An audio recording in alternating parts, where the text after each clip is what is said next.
రాష్ట్రంలో 4 ఎకరాల వరకు భూమి కలిగిన రైతులకు రైతు భరోసా నిధులు జమ చేసినట్లు వ్యవసాయ శాఖ మంత్రి తుమ్మల నాగేశ్వరరావు తెలిపారు. ఈ మేరకు రాష్ట్ర ప్రభుత్వం 1,313.53 కోట్లు విడుదల చేసిందని చెప్పారు. దీంతో 21.89 లక్షల ఎకరాలకు సంబంధించి 6.33 లక్షల మంది రైతులు లబ్ధి పొందుతున్నారని వెల్లడించారు. ఇప్పటి వరకు రైతు భరోసా కోసం మొత్తం 5,215.26 కోట్లను విడుదల చేసి 58.04 లక్షల మంది రైతులకు సాయం అందించినట్లు మంత్రి తెలిపారు.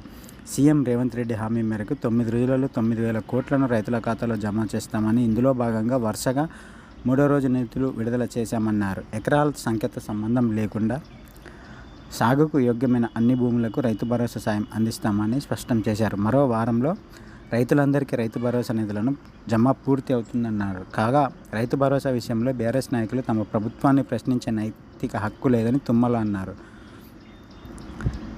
వానాకాలం రైతు బంధు నిధులను సాగు సమయానికి ముందు ఎప్పుడు అందించలేదని విమర్శించారు. గతంలో ఒక్కసారి కూడా 3 రోజులలో 5,000 కోట్లకు పైగా నిధులు విడుదల చేసిన దాఖలాలు లేవన్నారు. ఈరోజు 4 ఎకరాల నుండి 5 ఎకరాల మధ్యలో ఉన్న రైతులకు రైతు బంధు సాయం వారి ఖాతాలో జమ చేస్తామని మంత్రి తుమ్మల నాగేశ్వరరావు స్పష్టం చేశారు.